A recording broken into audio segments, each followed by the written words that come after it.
Welcome once again to this episode of the Pool of Light podcast with me, Neil Meekin, a podcast for change makers and leaders who are really being the change in how they show up in the world, the work and the service they bring. And today I am in the beautiful Richmond upon Thames with my guest today, Poppy Altmann, who is a family constellations facilitator operating internationally and here in London. And I'll just start by talking about, as I often do, how I first became connected to Poppy. So it was my first family constellations training. I think it would have been 2022. I can't remember the specific module that you were there, but you were doing our training with Roisin Fallon in the north of Ireland. And this larger than life character turns up and delivered a module for us. That was the first time we connected. I really loved how you worked.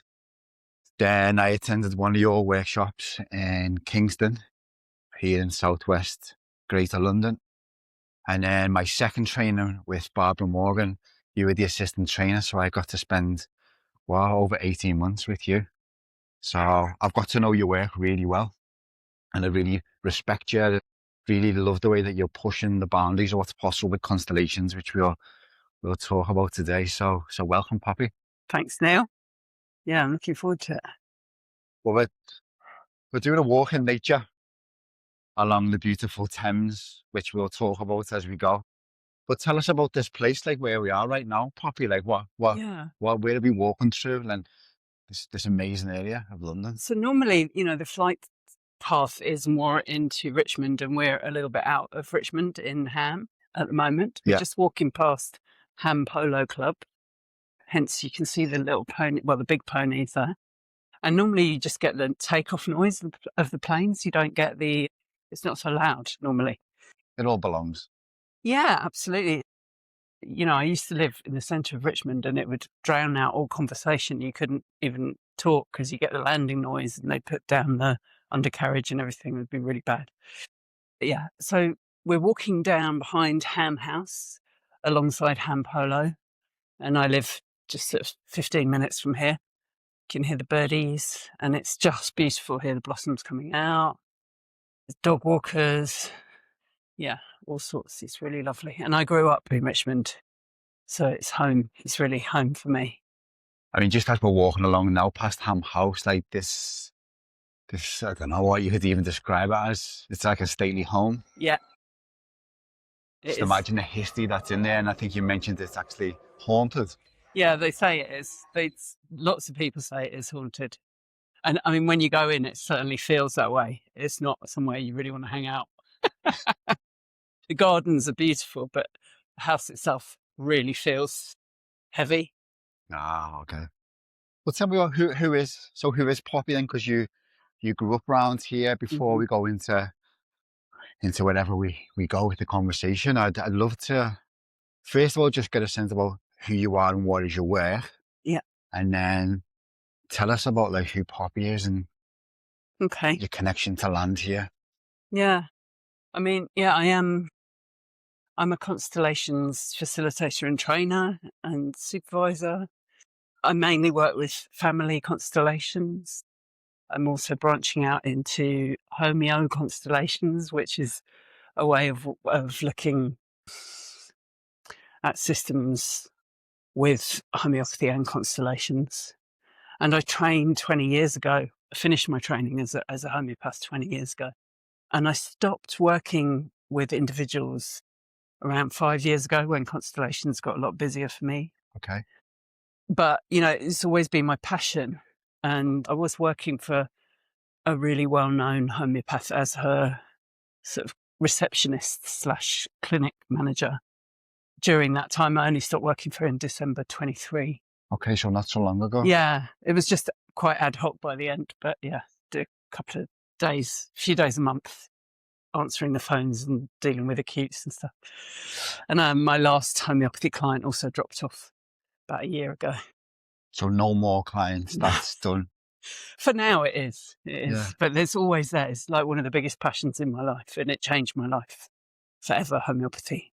And I don't understand how people live without it. So it'll never go away. It's always there.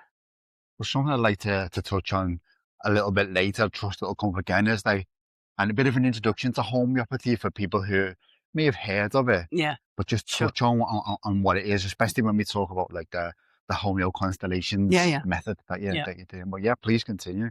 So you want me to talk about homeopathy afterwards? Yeah, a bit later on, Yeah. Just touch on it later, because there'll be people who are listening to it who, okay, well, what is it? Yeah, sure, I understand. So do you want me to talk about me?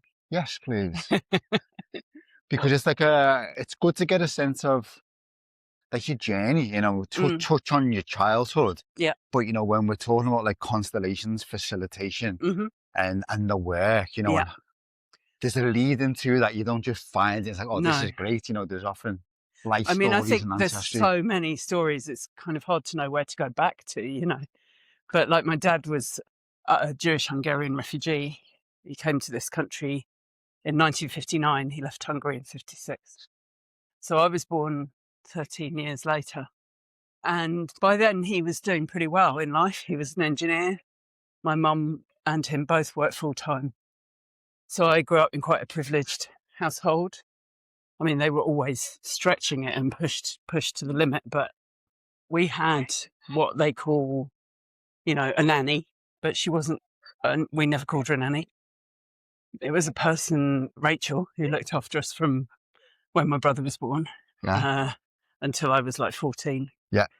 And she was really into alternative stuff. So she was a single mum, which was kind of unheard of in 1966 when she became one. Wow, that was unusual for the time. Yeah.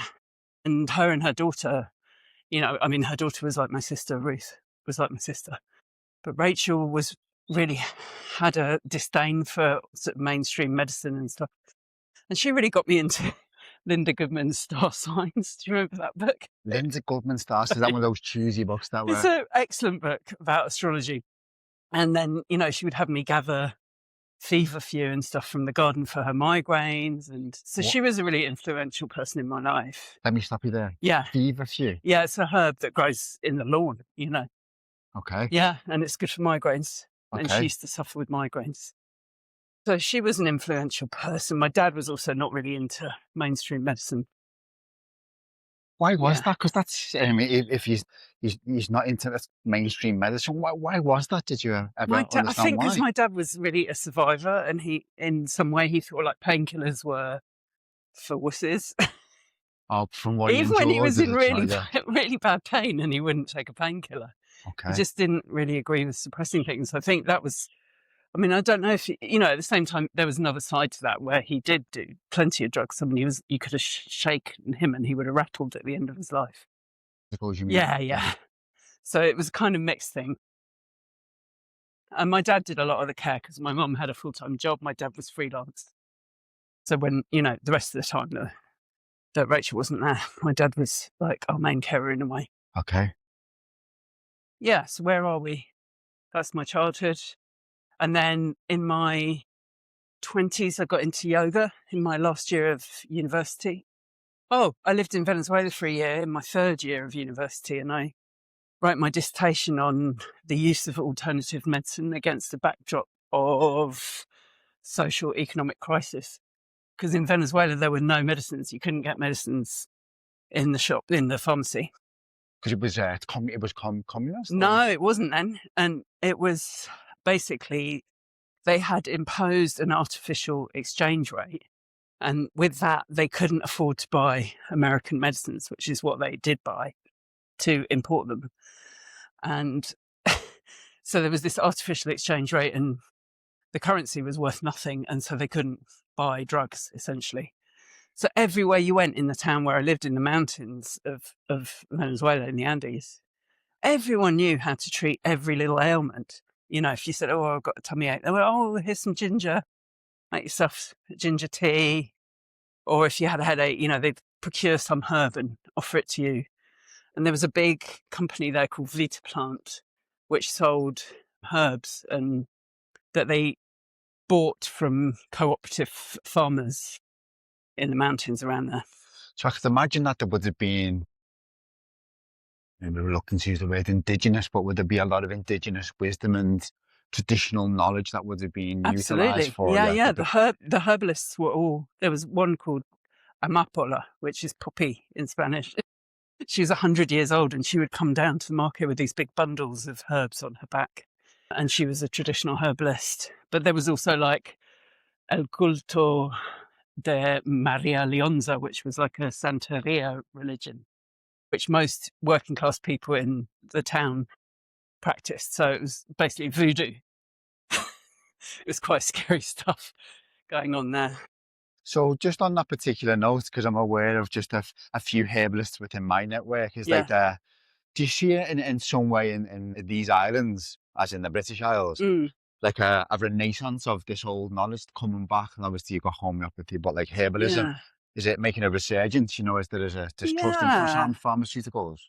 Maybe, maybe. I think it's always been there, and it's hard for me to say because I've always been so immersed in that alternative world. Yeah. It's hard to say if it's more. I think all alternative medicine is growing. It's always been growing, and it still is. And the more sort of resistance comes up from the mainstream for that, the better it does. And I guess that's like no publicity is good publicity. No, what is it? All publicity is good publicity. That's it. So staying with Venezuela. So how old were you at this particular point? I went there in 95. So I would have been 23.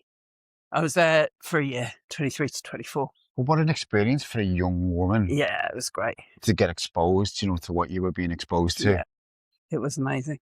So that was a pretty big influence. And then when I came back, I was pretty depressed because it was not great coming back from that place. It was a very beautiful place. And I had to do my final year of university. I was very stressed. And I got into, they offered a yoga class in the lunch hour at the university. So I got into that and I really got into it.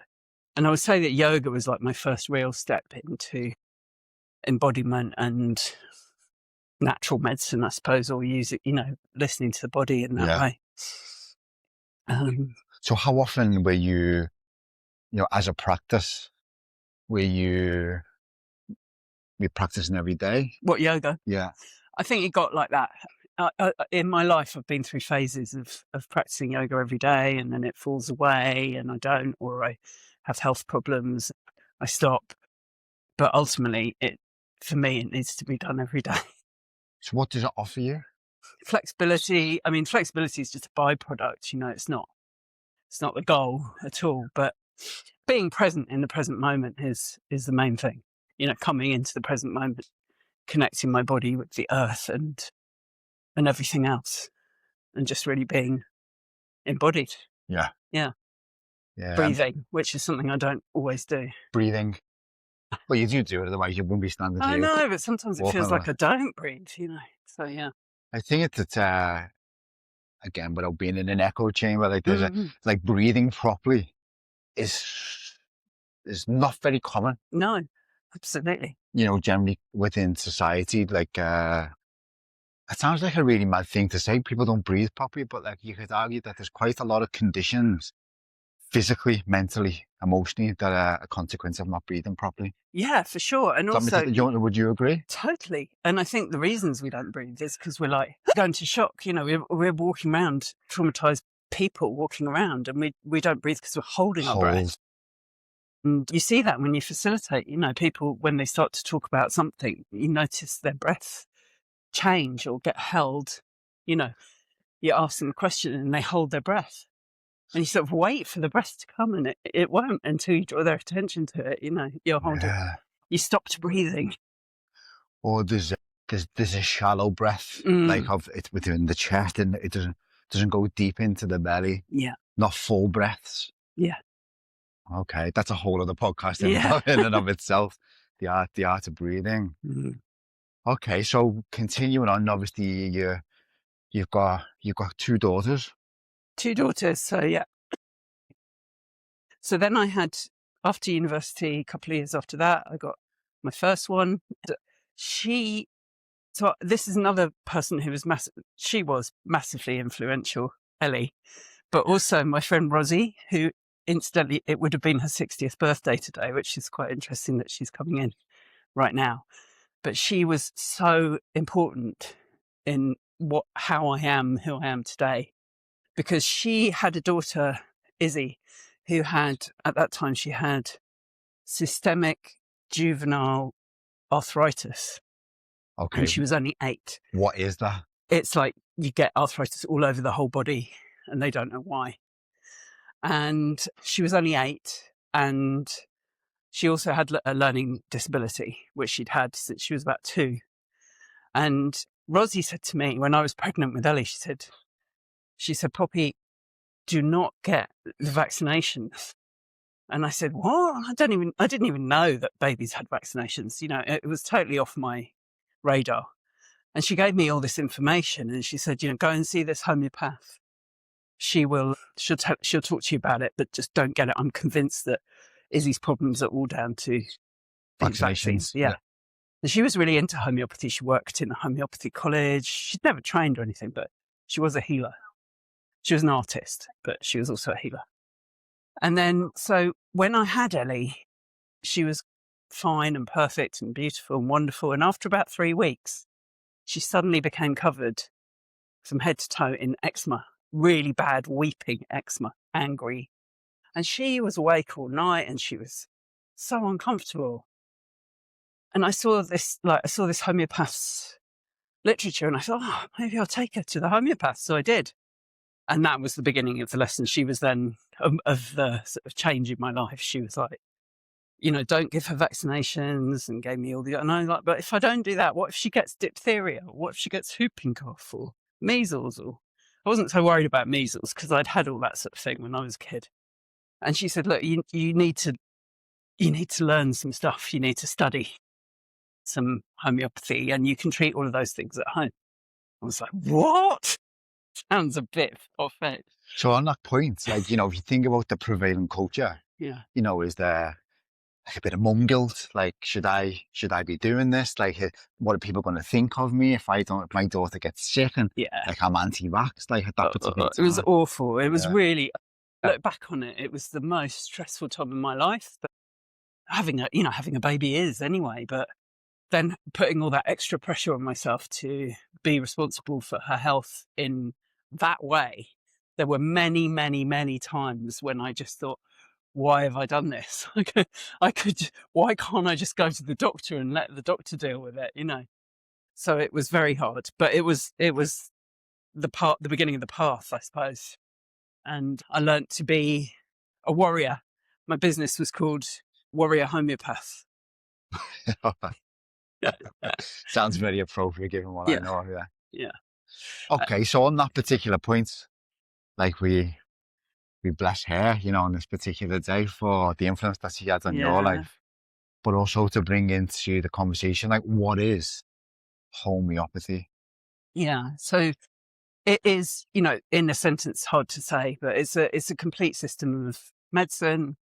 It works on the idea that the body is a self-healing organism, and the idea, in a very sort of simplistic way, that something that causes symptoms in a healthy body will cure those symptoms in a sick one. So if, for example, you chop an onion, what are the symptoms that you get when you chop an onion? Well, your eyes water. Yeah. And maybe your nose drips. Mm-hmm. You might get like tingling in your mouth. When someone comes to a homeopath with those symptoms, like it might be a cold or an allergy, then you might prescribe a homeopathic dose of onion. Okay. And a homeopathic dose means that the substance has been taken and probably juiced, in the case of an onion. And then 1 drop of that juice is added to 99 drops of water. And then that's succussed, which means that it's shaken and banged against a book or a hard surface. And then you take 1 drop of that. So that bottle that you just succussed and diluted is a 1C potency. You take 1 drop of that, you add it to another 99 drops, you succuss it, and that's a 2C potency, and so on. And the potencies go up to hundreds of thousands. It's all just, once it gets past, I can't remember what it is, 6C, there's no longer any trace of the substance. So that's why it's so ridiculed. As being the quackery. Because how could that possibly work? But it does. Of course it does. And it works on an energy level. It's energy medicine, same as constellations. So that's, it works in the same way. It's working on a different level. Why has it got such a reputation then for being like... Yeah, because it's effective. And the idea that something could work in that new paradigm is ridiculous. That whole paradigm is imperialist, same as constellations. Because homeopathy's been around for a long time, 250 years, it's an easy one to pick on and laugh at because it's well enough known. But, they did... there are millions of stories I could tell you. But, for example, in the Spanish flu, 1918, they used homeopathic... In America at that time, there were something like 3,000 homeopathic hospitals. And they did a study of all the people that they treated with homeopathy. And the mortality rate was something like 0.4. Whereas in the general population, it was in the 20s. And I've probably got those figures completely wrong, but you can... But there's a significance in the difference between... Yeah, you can easily look it up and see. I wonder, okay, I mean, it'd be interesting to get your perspective on this, because you said it was discovered 250 years ago, but you could argue that it's probably been discovered... It's an ancient medicine. Hippocrates said like cures like, yeah. In some form, it's already existed. Yeah. Or was it Paracelsus? Yeah, it's been around for a long time. Is that true? Yeah, saying, yeah, it is. Yeah, definitely. It just happens to be called homeopathy now, but well, it was Samuel Hahnemann who named it homeopathy. Homeo means like or similar, and pathy is illness, suffering, similar suffering. Okay. So, family constellations. Yeah. So people who listen to this mainly will know me from my constellations work. I'm on others. But what's been your journey? As an international facilitator of this profound work. What's been your journey, and who's your teachers? So I was working as a homeopath, and my good friend and colleague Nafia, who I trained in homeopathy with, she saw Dieter Klingart do a little evening workshop in Forest Row where she lives. And also Hilary Dorian, who I was working for, the homeopath I was working for, had also been to that workshop with Nafia. And they were raving about it. They were going on and on and on about it. And also my friend Edward had been to this weekend workshop in London with Lynn and Paul Stoney and all of their crew. And he kept saying, come along, come along. And I never could. I couldn't afford it, or I didn't have time, or whatever it was. And then I was having a lot of health problems. I was very stressed. And I was selling my house. And I sold my house. And I was like, great, I'm going to go to that voice camp that I've been wanting to do for years. So I went on the website, and it was Unicorn Voice Camp. Okay. And it just clashed with the week that I was moving house. So I couldn't go. So, but there on the website, it said Constellations Camp. And I was like, oh my God, I wonder if that's Constellations. The Constellations, yeah. So it was. And I went with Nafia and Edward, and that's where I met Barbara Morgan, sitting in a yurt. And she was pretty cross with me because I was late, because I had to go slow because I was so unwell. And we had food and everything. We just didn't know the culture at all. So, for people who don't know, I haven't been to Unicorn Camp. Oh, okay. But I've been obviously to at the similar camp that's in Ireland that happens in Wicklow every year. Yes. And just to share with people, it's an incredible experience where you get up to maybe 50, 60 people coming together and doing constellations work and other types of work in a field, in a yurt.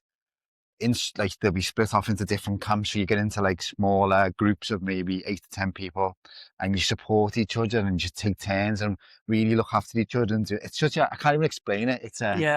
You do all the cooking in the circle on the fire. Yeah, there's no phones and no electronics and no drugs or alcohol.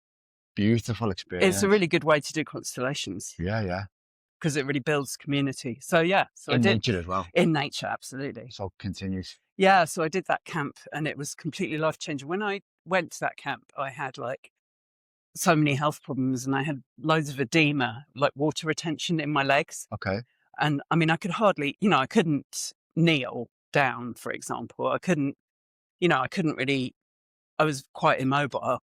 And I remember Barbara saying at the beginning of the camp, like, if you need to go to the loo, like, try and hold it till the break, because it can be quite disruptive. And I was just running out of that, like every 5 minutes and having to pee. I don't know what it is about constellations work, but it's just the way the pressure builds, or with the emotions that run. Got to get rid of all your excess things that you're pissed off about and the crap and all the rest of it. Anyway, for me, it was a lot. And basically, after about 3 days, I had no more Symptoms? Well, all the edema, all the water retention had gone. After 3 days? Yeah, everything. It was Wow. nothing had done, nothing had helped me like that. I hadn't even done my own constellation. I'd just been sitting in the circle.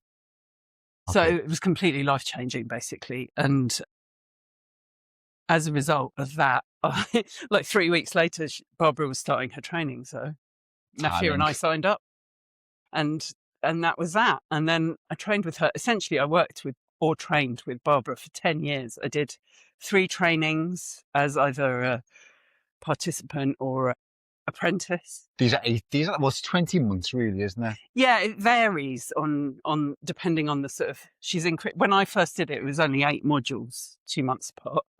And then it went up to 10. I think she's doing 12 now. But I did it 3 times first as a trainee, and the next 2 times as an apprentice, and then the final 2 times as her assistant trainer.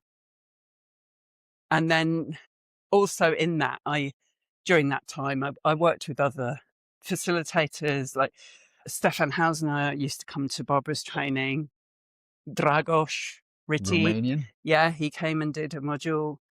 And I started working, I read Dan Cohen's book, I Carry Your Heart in My Heart, in Barbara's library, and it just blew me away. He worked with prisoners, with lifers with no chance of parole. And I was really desperate to meet him. And during COVID lockdown, he started these sort of 3-month trainings.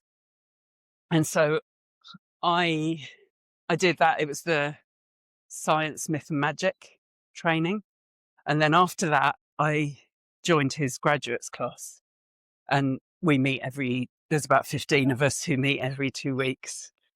And we meet online. And so that's been since like 2022. I think I've been doing that. So Dan Cohen is, one of these.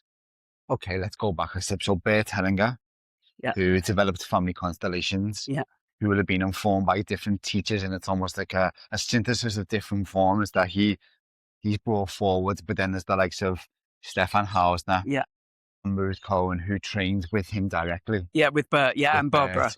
There was one as well, our teacher. Yeah, so they're all from the Bert lineage. It's profound work, isn't it? Like it's changed my life. And I thought I'd, over many years, like done work on myself, being involved in many different things, mystical schools, like did a lot of the Gurdjieff work, psychotherapy. And I thought, I've done a fair bit here.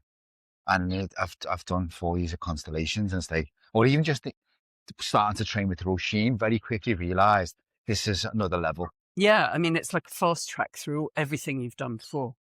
And then some. Yeah, it's very, very, very profound. Very profound. It almost feels like it's, we work in some context with the family, hence the name Family Constellations. But it's almost like you can't even really call it that, because it's got such a range of applications that it can be applied to. What's happening into this field of. Yeah, totally. And but family is like where we set up our first patterns, our relationship with our mother, and it then everything comes from those first relationships and how you are in the world. So it's important to sort of to touch on that. Where, say, for someone who is interested in constellations, why is that important? Because because that is like what you say, if you want to come in at a point where you want to heal or transform, the family is the place. Yeah. It's like it's Yeah. those formative years. Yeah. But we're also working intergenerationally. So do you want to talk to that? Yeah. So also, I mean, yeah, obviously what you know, when you're in your mother's womb, you are part of your mother's body, and you also are carrying, you know, the DNA of both your parents. And, you know, more recent studies have shown that epigenetics, how you carry, you know, you carry the trauma from your family system. Yeah. And so constellations can go back as far as you want it to. It can go back as far as you want it to in your family, but also in your system. So you might, in a constellation, you might end up, well, in my constellation, for example, you might end up bringing in Jewishness, representative for Jewishness, representative for Nazis, representative for Hungary. All of these things have become part of, well, they are all part of the system, and we carry them in our bodies. And I remember actually Hillary, who I used to work for, who was the homeopath, she told me once, after I trained as a facilitator, she said, "Oh yeah," she said, "it totally makes sense, because when you first came to me as a patient, the first thing you said to me was, I feel like carrying my father's trauma." That's what you said to her? Yeah, and that was long before I'd even heard of family constellations. That was in like 2008 or something. Yeah, so, you know, you feel it in your body, I think some people do. Yeah. They sense it, and that's why they go to constellations. They often feel like, oh, there's something that I'm carrying, there's some weight in me. Well, there's the Mark Wallen book. It didn't start with you. Joe, Mm-hmm. there's an example if people haven't come across so much some of these themes is that a good starting point, because there is, it's like a weight, isn't it, in the body that you can't quite name or understand, but it's like it doesn't feel like it's yours Yeah, I mean, I knew that it was from my dad. intuitively. Yeah, I just knew it. It was this heavy stuff, and also he'd never held back. He told us everything. He gave us all the trauma when we were kids. He never held back About on what his what had happened experiences. to him during the war. Yeah, as a Jewish boy in Budapest. You know, so I knew about it all. I always knew about it all. I mean, even at school, when we did history, you know, they showed us the footage that's in Schindler's List of like all the bodies in the camps when they were liberated. They showed us that with like no warning. I was 11 years old, and I mean, it was really traumatizing for me. I found it really, really awful. It's in your system. Yeah, it's in my system. Yeah, totally. Yeah, yeah.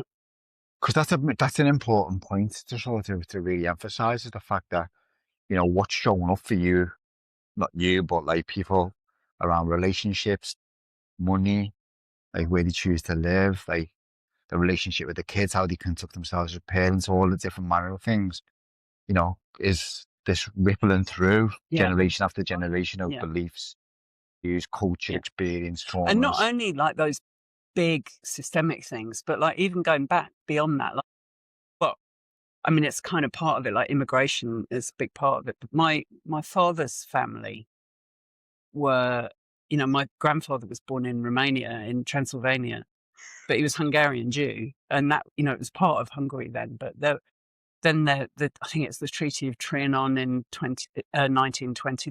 They left. They all migrated to Budapest, including my grandfather and his parents. But my dad told me once that my grandfather's brother had drowned before they left when he was a teenager. Your grandfather's brother? Yeah, he drowned in Transylvania before they left Transylvania. And he's, you know, people do say this. They'll come and sit next to it, and they say things really casually, like, "Oh yeah, his brother died. His brother drowned when he was 13." At the time, must have been horrific. Yeah, exactly. And, you know, but people do it all the time. You must see that as a facilitator as well. They just say really like flippant things about things that are, if you imagine the family, like what it would be like for them to lose their 13-year-old son in a drowning accident, it's like inconceivable.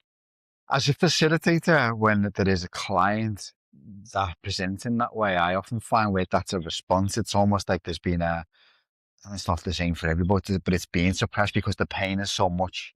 that it's being carried down from generation to generation. It's being put, a cap's being put on it. Yeah, in a way, and it's a survival skill. Survival skill, absolutely. Yeah. So, to survive, you have to be able to do that. You have to be able to suppress it and carry on. Otherwise, we'd all be overwhelmed, and which is kind of where we are a bit now in the world with, like, in this post-COVID era. It's like there's so much overwhelm, and people can't really suppress it. It's like we're in it still. Yeah, I mean, we're living in a very overwhelming time. I mean, even just as we're doing this interview, there's things happening in the Middle East, and even though we may not be talking about not watching the news, you still feel it. Yeah, totally. Collectively. Yeah, absolutely. So there's all that you carry in your body, the big things and the small things. What do you mean by that? Well, the things like, like the uncle who drowned, or like the whole family having to leave their country, or the Holocaust, or a revolution, the Hungarian Revolution, for example, or, whatever it is, those big things. And then, also my father was married to a woman in Hungary, and they escaped together. And then they got divorced, and she was never spoken about again until one time my mum and dad told us about her. And I did a constellation with Stefan Hausner, actually, for my health. And he said, either of your parents, at that time, that was always his first question. Were either of your parents married before? And I was like, no, my mum was engaged, but no, they weren't married before. I'd literally forgotten. That was the system just going, trying to shut it down. Yeah. But, about sort of 15 minutes into the constellation, where nothing was happening with my mum's ex-fiance, I mentioned my dad's first wife. He was like, you hadn't mentioned that I did ask you if your parents were married before. And I was like, wow. And then things open up a little. Yeah. Well, he told me that Bert Hellinger said that if there's the first couple, if they get divorced, the wife feels the loss. The first wife feels the loss. And then if the man goes and gets married again, and they have children, the subsequent children of that marriage will always be entangled with the first spouse. The first, yeah. And it was really clear that I was, when she was set up, my representative and her were just like, went straight together. Yeah. It's about recognizing the orders. But that had such an interesting story. Have I ever told you that story about what happened after that? No. After that constellation in 2016. If you're open to sharing it for everyone to listen to. So then in 2022, on the anniversary of my dad's death, 2 years before he died, I got an email from a woman saying, "Are you related to Robert Altmann?" And I was like, and it said her name, and it said she was the daughter of another name. And I thought, I bet that is my dad's first wife's daughter. So I replied, and it was. And she said, "Oh, Mum's just died, and we've been looking back through old photos, and we saw your dad. He was so much, she talked about him so fondly, and all of this stuff." So my dad had always been really included in their family, but it hadn't worked the other way in our family. But anyway, then I ended up having a WhatsApp conversation with I called them my not sisters. Yeah, it was amazing. Really amazing. Oh, yeah. And what had happened was she had come to England. They lived in Amsterdam, which is where my dad lived as well. But she had come to England, to London, to a concert in 2016. And she had asked the concierge of the hotel to help her find my dad's phone number and address. And they had found it. And then she had taken it home to her mum. And my dad and her mum had apparently spoken on the phone 3 or 4 times a year until he died. And it happened at exactly that same moment that they had their reconciliation, same time that I did the constellation. See, this is the thing with constellations, that there's these strange, uncanny situations emerge. Like information becomes available, something opens up, the timing of things. And, as Carl Jung talks about, like synchronicity. Yeah. Tuning into a field that's interesting things happen. Yeah. Consistently so. Yeah, absolutely. I told you about something else earlier about the guy who saved my dad's life during the war. And here's a weird thing, Neil, I didn't mention. So my dad was protected by an officer in the Hungarian army during the war. He was in hiding in a school with his family. What year was this? This was 1944. And this whole thing just happened where I got this weird series of events happened that I explained to you, where I ended up being in touch with the granddaughter of this Captain Archcoy who saved my father's life. So just for context, like, Yeah. so you're going to, just for people who are listening, so Poppy's going to the United States on Friday to facilitate Constellations, North Carolina, New York State, but then there's this situation with the captain. Yeah, the captain who died in New York. And so I basically found his granddaughter. I was only looking for his grave, but his granddaughter turned up. And so I'm going to meet her. But the day that I heard from her, I had just been to the print shop in Richmond to pick up some flyers for my workshop. And I was walking back from the print shop, and this woman walked out from this alleyway in Richmond, and she went, "Oh, Poppy." And I looked at her and I was like, I really recognise that face, but I have no idea who it is. And I was like, He's doing that, "Hi." and he's on someone's saying, "Yeah, nice to see you." And I went, "Oh, who is it?" And she went, "It's Jessie from school." I was like, "Oh, wow, that's mad." Actually, you went to school with him. I went to school with her, yeah. And we had a little chat, and then I left her and I went home. And then this is the weird bit. That night, I remembered one thing about Jessie. We had been on a ski trip together, and so I'd got a bit close to her during that time. And she had told me that she nearly drowned on holiday. We were like teenagers when she told me this story. We were like 14. So she nearly drowned on holiday, but she was rescued by her hero, this Australian guy who was her hero. He saved her life. And I just thought, how weird is that these two things, completely random, nothing to do with each other, but both about people's lives being saved by heroes. Like the film that my dad participated in to talk about Captain Archcoy was called The Forgotten Hero. Okay. So yeah, that's just an example of the field. Like when you're aware, you said, because I wasn't aware when I saw her, I didn't think anything of it. But then later on, I was like, oh my gosh, she had a hero too. It just, where do we even start with this?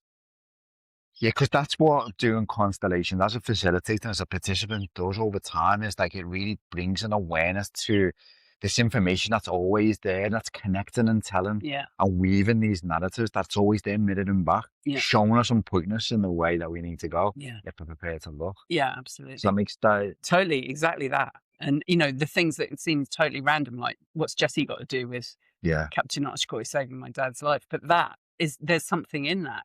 For me, there's something in that. Yeah. Yeah, I get where you're coming from. It's all sort of, it feels like everything's sort of coming together, like from all different sort of threads and strands in the world, in the universe, whatever it is. Everything's like collating together and giving me a purpose to go to America when it's in the middle of bombing various different countries around the world, and it doesn't feel like a safe thing to do. I have a mission. You're on a mission. Double mission. I see it all the time. Like when I'm working with clients, like there'll be like an entanglement, say, with like an ancestor that's being forgotten, or like a great grandfather, and I'll say to them, just go and find a photograph, ask some questions, and then within a matter of a week, like they're like, oh my God, I got this photograph. All of a sudden, these things have started to happen or unfold. These connections, these synchronicities. It's really it blew me away. Yeah. It does happen all the time. Just set them up. Just put that person on your altar. Just put them on the mantelpiece. Put a little stone to represent them somewhere, and you'll be amazed at what starts to shift. Magic. It's magic. It's shift. That's it's shifting. Yeah. Fucking us blocks, like. Yeah, it totally is magic. So just we sort of laugh away because it's almost like we know something that people don't. But people who've been to the workshops and done the work can testify like it's something to be experienced, and there's no language that can really explain it without actually coming to experience it and what comes after. Yeah, and that sort of reminded me of something that I wanted to say about constellations and I suppose homeopathy as well. It's like because they're kind of in this country, they're quite unregulated. there are people anyone can call themselves a homeopath, and anyone can call themselves a family constellations facilitator. Yeah. And there are people who do that, but I mean, I always believe they're not going to be, it's not going to work, because it takes a lot of skill to do both of those jobs, and you need to train. You need to have proper training with a good trainer, a good person who's done their work. You're coming into a group, and maybe you've got 10 people in the group, or maybe you've got 30 or 40 or whatever. But even if it's like 5 people in the group, they are coming essentially with their ancestors, and their ancestors number millions, and all of them have different traumas and events that have happened in their lives, and all of that is unconscious. So you're dealing with a huge unconscious field, and you really need to be trained and grounded and able to contain that in your workshop. Which involves doing a lot of your own work. Yeah, it does. You have to really do the deep work. And the deeper the work you do, I always feel like I'm working right on the edge of my capacity. Yeah. It's like because of the way the field works, the deeper the work you do, the more you get presented with things that are edgy for you. Yeah. And you have to decide each time, right, am I able, willing, am I the person who can work with this? Or should I refer this person to someone else, or say I'm not ready to do this right now? Well, that's one of the first memories I had of you when we trained with Roisin, and you did a constellation for somebody in the training. It's like, I remember it was the first time I'd seen it, where, because we were only training, I didn't have the exposure like I had now to other facilitators, and obviously my own workshops, is that you stopped the constellation where you did the interview with somebody, but because of what they were presenting with, you knew that you couldn't go there, and so you didn't. Yeah. And that takes real skill and awareness to do that, because, if you step over into something, I think that takes training, and I thank Barbara for that training. She really taught me that, I've seen her stop constellations or not. I've had people come and they're not really disclosing information. They're keeping a secret. And it's like, if I'm going to work with you, you need to be able to be open. And if you can't do it in this place with all these people here, that's fine. But we're not going to go to the next step. Let's do a ritual, or work one-to-one another time, or, things like that. It's like, you've got to know when you're stepping into, you've got to appreciate the power of the unconscious and the field that you're stepping into, and how you're going to hold the whole group within it. I say, because I appreciate the capacity it takes to hold even just 3 people, even just one person. Yeah. When we work one-to-one with someone, when you're working with the unconscious, it takes a lot. Well, you just don't know. As Shavasti says, you just don't know. And you have to be really able to surrender to not knowing. Yeah. I just don't know what's going to happen here. Yeah. You just don't. When it starts, you really have no idea. Yeah. You have no preconceived idea of what is going to unfold. And if you do, you're no longer in service to what's unfolding in terms of the constellation. Yeah. And you're closing it down because you start to tighten it up.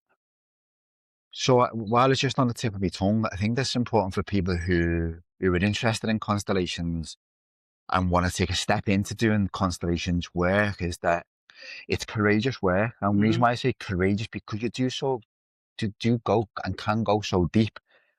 It can be it's not for the faint-hearted. Definitely not. And it takes real courage to step in.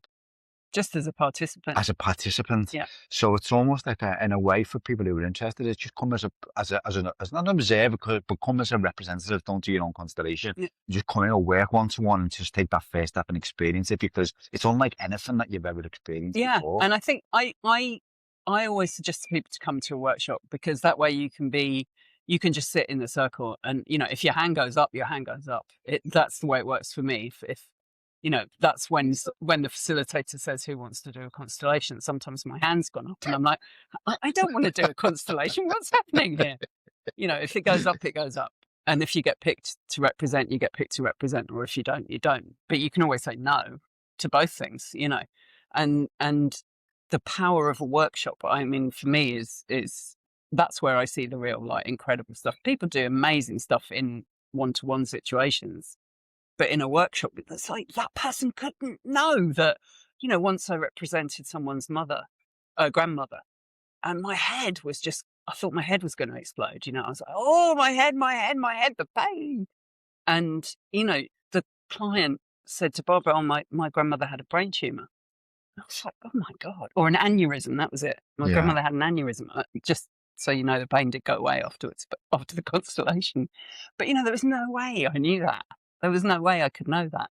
And to step into representation and experience it, that's what you get from the workshop, Well, you're using faculties that we generally don't use in day-to-day in modern industrial urban societies the same way as a Sam Bushman would for tracking an antelope over 15 miles, which is what we may be tapping into when we do constellations. Yeah. This happens, I'll just name it quickly. So I did a constellation workshop with a load of community leaders last week in South London. And that very thing happens where the person who's representing started raging. Body language, and I was across with my head banging. I was like, what's going on? And she was like, I'm sorry, I thought it was coming. I wanted to be of service to people. I'm like, just letting it play out. And then once we named who she was, bang, it just changed and she was fine. It's like, what just happened? Like it's because you're tuning in to an energy of a representation of something, and then once it stops, the constellation, it goes straight away. Yeah. Straight after it's done. Although you may still be left with something residue, and that's information for you and your family system. Absolutely. And you never get chosen to represent randomly. It's not random. It's always a reflection of something that's in your own system. Yeah.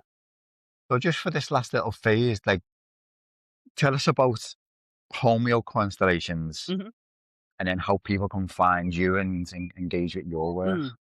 So I'm doing some Homeo-Constellations. I always have a theme for all my workshops, and I just did one on Saturday that was called Love Matters, and I've done Pain Matters, and the ones that I'm taking to the international conferences are also on love, patterns of love and love matters as well. And I do some small exercises with people that I've created where people represent homeopathic remedies. Yeah. So when I was working on one of Roshin's training modules, it just happened that the client came and sat next to me and she said, I feel like I've got a devil on one shoulder and an angel on the other. And I was like, oh, that's anacardium, the homeopathic remedy. Anacardium has that.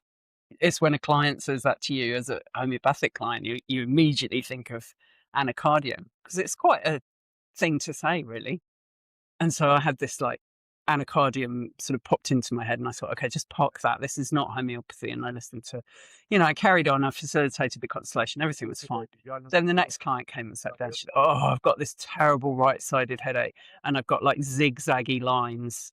And then she said, the conversation continued and she started talking about suppressed grief, or I already knew that she had a lot of grief in her family history or in her personal history, and that she had symptoms of traits of autism. She had autistic traits, and she told me all this before. And so I'm like, oh my God, it's Nat Muir. Nat Muir is another homeopathic remedy that has all those things in its picture. And so I thought, I'm not going to keep ignoring this. The remedies are coming in. And so we set up Nat Muir as a representative. And I also brought in some other ancestral remedies that exist. That's one of the intersections between homeopathy and constellations is we also look at ancestry, and there are inherited taints to health. And I brought in remedies around that as well. And it was really amazing. So that's what made me decide. And then I met a palm reader. And he said, you're going to bring together your two passions this year. And so I thought, all right, I'll do it then. Why not? You must be able to see it in my palm. I just think maybe all your potential, everything is written there in your palm. I thought, well, I may as well give it a go. So I just started bringing, and the results have been really incredible. With the pain workshop, I had wrote to me afterwards and said all the pain in her hip, which she'd had for years, was going away. I've done it with individuals as well, bringing in remedies, and we'll see what happens with the love one because that was only on Saturday, but I think it's a really powerful way to do it. I want to keep working with it. there will be a lot more I can say about it, I imagine, going forward. But yeah, it's still in its early days. So maybe we can come back again in a year's time, Yeah, see what's happening with see what's happening with Constellations. Yeah, Homeo-Constellations. I mean, I want to do a training. I want to offer a training for facilitators. Yeah. And maybe a training for homeopaths, but that would involve a full family constellations training. So I don't know. I'm going to see where that goes. But See what happens, eh? yeah, but definitely for facilitators, there's enough facilitators already interested to know about Homeo-Constellations. And what else? I'm off to America on Friday for this conference. Then I'm going to Malta in May for the Constellators International Conference, and I'm doing a presentation there as well. And then in June, I'm running a camp with John Snow and some others in Devon, a Constellations camp. Okay. From the 11th to the 15th. And straight after that, I'll go to Ireland, to the Irish Constellation camp. Highly recommended. Yeah, highly recommended. I can't wait. I think the 17th that starts, or the 18th of June. Well, I'll put all the links to this in the show notes. Yeah. So people. And I'll be in Ireland doing Homeo-Constellations in July, the first weekend of July. Okay. And then, yeah, I think I can't remember what else is coming up, but the whole year seems to be quite booked up. Yeah, well, it's an interesting time to emerge, and I love innovation, and I love where people can bring different things together. Yeah. Oh, that's it. I've got a retreat, the fire horse retreat. Okay. Constellations with horses with Ruth Tudor at her farm, where I do retreats at her farm, and she's an equine therapist and she works with horses. She's got a herd. So we're going to be doing constellations with the horses. I've done constellations once in New Zealand with a woman, and she's sort of quite well known, and it's profound. Yeah, scary. We've done a bit of it. I've been doing retreats there for a few years, yeah, and we always do one session with the horses, but this one is going to be like every afternoon. So yeah, that's in May, first weekend of May, and there's still spaces on that. So I'm really looking forward to that. Okay, well, I'll put all the links in the show notes. Great. So thank you. But just to bring this to a close, what's one takeaway for listeners? Could be about anything. Ooh. From this conversation that they can take a step towards, or a reflection about something. I think it's what's sort of coming into my awareness is the kind of split between materialist view of the world, a materialist view of the world, yeah, and the changing view of the world and consciousness. So, Dan Cohen talks a lot about consciousness being sort of outside of the body and how we can communicate with our ancestors and stuff, and how that's and same with homeopathy, how it's so out of the mainstream thing, and just to have that sort of allow yourself to have an open enough mind to see that there is a whole other reality. Yes. Well, many, many, many other realities than the illusion of the one that we're living. I think, that's what's sort of coming to me. Yeah, to maybe scratch the surface a little bit more beyond what you're being presented with in the mainstream day to day. Yeah, and actually my second daughter is called Maya, which is about that illusion, of reality. So yeah, I was thinking about that today before I met you, about Maya and what lies behind Maya. Mm-hmm. Yeah, I think there's a veil that's becoming very thin in these times, given what's happening in the world, for us to tap into this. Yeah, for sure. Yeah. Well, thank you. Well, Poppy, it's been an absolute pleasure. Yeah. There's so many different avenues we could have gone down there, but I would be keen to interview you again. Yeah, let's after all these different, obviously, workshops that you're facilitating with Homeo-Constellations, just see how it evolves over time, and let's do this again in a few months. Yeah. Okay. Good. Thank you. Great. Thanks, Neil. Thanks very much.